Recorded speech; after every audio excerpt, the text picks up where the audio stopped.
Здравствуйте, уважаемые коллеги! С вами снова я, Дмитрий, автор программы SkyPro Programmer, программа, которая предназначена для работы с прошивками электронных модулей бытовой техники. Сегодня у нас вот такой вот имеется модуль электронный. И это электронный модуль серии Arcadia 3 со встроенным инвертором для управления трехфазным мотором привода барабана от стиральной машины Hotpoint Ariston.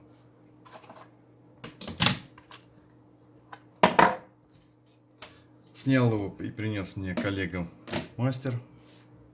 Симптомы стиральной машины такие. Стиральная машина после выбора программы и нажатия кнопку старт блокирует люк и больше ничего не делает.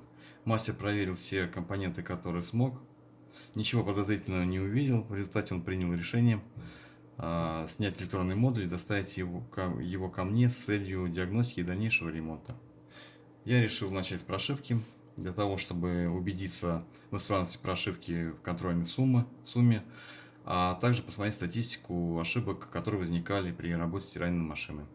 Для работы нам потребуется сам электронный модуль, компьютер с установленной программой SkyPro Programmer, а также для того, чтобы соединить электронный модуль и компьютер, нам потребуется программатор. Устройство в качестве программатора я выбрал вот такое вот очень простое, крайне дешевое, буквально 100 рублей можно заказать на сайте AliExpress на основе микросхемы FT232R. Но рекомендую заказывать их в количестве 4-5 штук, потому что попадается брак. Устройство почти готовое, там продается. Но нужно припаять 2 провода и перерезать одну дорожку. Подробная инструкция с картинками имеется у меня на сайте skyproc.net. Заходите, смотрите. Также такое устройство уже готовое и протестированное можно заказать у меня там же на сайте. Немножко уже будет, конечно, подороже. Обращаю ваше внимание, что в этом устройстве есть такая вот перемычка, которая может иметь два положения. Это выход с программатора питания. У нас сейчас оно расположено на 5 вольтах. Нам 5 вольт потребуется для питания микроконтроллера электронного модуля. Также нам потребуется коннектор, адаптер или соединитель, чтобы подключить программатор к электронному модулю. Напоминаю, что и это, и то вы можете заказать у меня на сайте уже готово, если вы не хотите делать это самостоятельно. Подключаем эту конструкцию к электронному модулю через выход на модуль индикации. Ошибиться тут невозможно, потому что штекер имеет направляющую, а электронный модуль имеет прорезь под эту направляющую. Пожалуйста, четко, надежно. Далее, теперь мы можем это подключить к компьютеру через кабель мини-USB. Это уже делается в последнюю очередь. Мы видим, что загорелся светодиод. Это означает, что питание с компьютера пошло на программатор. А далее с программатора 5 вольт пошло на электронный модуль. По части железа у нас уже все готово. Теперь нам нужно выбрать и настроить, запустить и настроить программу SkyPro Programmer. У меня уже программа запущена. Заходим в настройки, выбираем во вкладке устройства электронный модуль Arcadia. Во вкладке основной выбираем программатор на микросхеме FT232R. Подтверждаем. Теперь у нас готово и железо, и программное обеспечение. Нажимаем кнопку считывания. Пошел процесс считывания. Пока идет считывание, я хочу обратить ваше внимание, что на данном этапе на электронных модулях серии Arcadia 2 и Arcadia 3 мы можем оперировать только, мы не можем оперировать со всей памятью флеш микроконтроллера. Мы можем работать только с некоторой частью памяти, так называемой зоны конфигурации. Это зона, где располагаются данные о конкретной модели. То есть мы можем считать, записать, перепрограммировать модуль под конкретную модель, посмотреть статистику ошибок, но мы, к сожалению, не можем перепрограммировать или запрограммировать новый чистый микроконтроллер под стиральную машину или какую-то другую бытовую технику. Мы видим, что процесс чтения завершился. В буфер B поместились некоторые данные. Внизу, если перелистнуть, мы можем увидеть в правом столбце данные о модели. Более подробные сведения мы можем получить, нажав на кнопку «Статистика». Вот открылась новая вкладка, и в ней мы видим, что версия флеш программы процессора 11.01.13. Серийный номер стиральной машины записан нули. Это означает то, что этот модуль уже перепрошивали когда-то, не знаю когда и для каких целей, неважно. Продуктовый код прошивки, то есть это код самой прошивки, но не стиральной машины. И модель уже именно стиральной машины. Далее следующая строчка означает, что подсчитаны и прописаны контрольные суммы в порядке.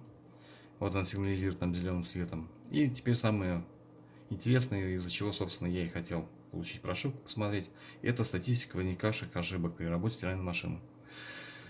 Мы видим, что сразу, что возникала ошибка F01 с субкодом 81 9 раз, а также 14 раз вот ниже. Нажимаем F1, чтобы воспользоваться встроенной системой помощи.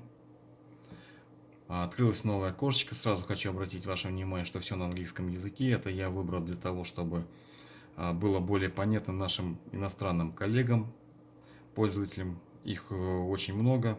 А английский язык, как известно, он более такой переводимый. Если кто-то не знает русский язык, то английский язык более будет понятен. Но вы всегда сможете выбрать русский язык. Все будет на русском языке, как сама программа, так и помощь. Это есть в настройках программы. Так, ищем ошибку F01 с субкодом 81. Вот он, столбец F01. Второй столбец субкод 81. Вот, пожалуйста. И сработала защита от перегрузки потоку. Вероятно, неисправна ветвь инвертора.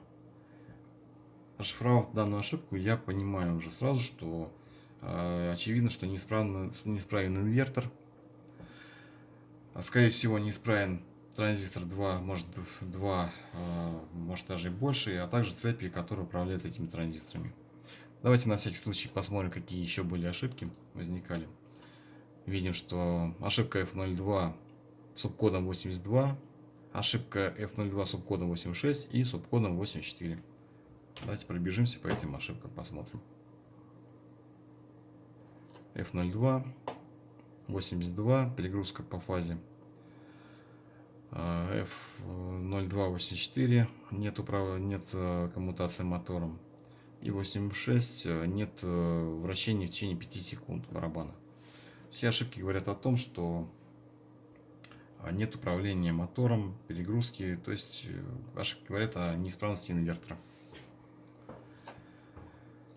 В принципе, это все, что сейчас требовалось на данном этапе. Теперь я знаю, где искать неисправность. После того, как я найду неисправные радиоэлементы и заменю их, электронный модуль нужно будет перепрошить для того, чтобы сбросить, обнулить статистику, чтобы эти ошибки у нас в памяти больше не содержались.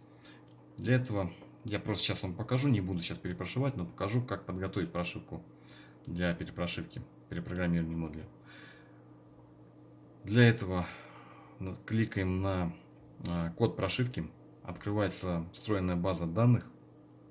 Обращаю, кстати, внимание, что база данных, она стоит дополнительных денег.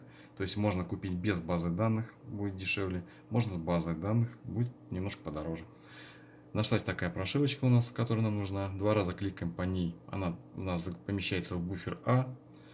Статистика. Смотрим. Вот она у нас есть. Вот ее код. Вот модель машинки стиральной. Нам надо переделать серийный номер. Я сейчас не помню, какой серийный номер. Я просто показываю, как его переделать. Нажимаем, вернее, вносим цифры 911, 111, 111. Всего должно быть 9 цифр в серийном номере. Окей. Подтверждаем. Все, номер серийный изменен. Теперь, если мы нажмем кнопочку «Запись» и подтвердим это, то начнется перепрограммирование электронного модуля. Коллеги, спасибо. На этом все. Заходите на мой сайт skyproc.net, делайте заказы, смотрите информацию. Спасибо за внимание. До новых встреч.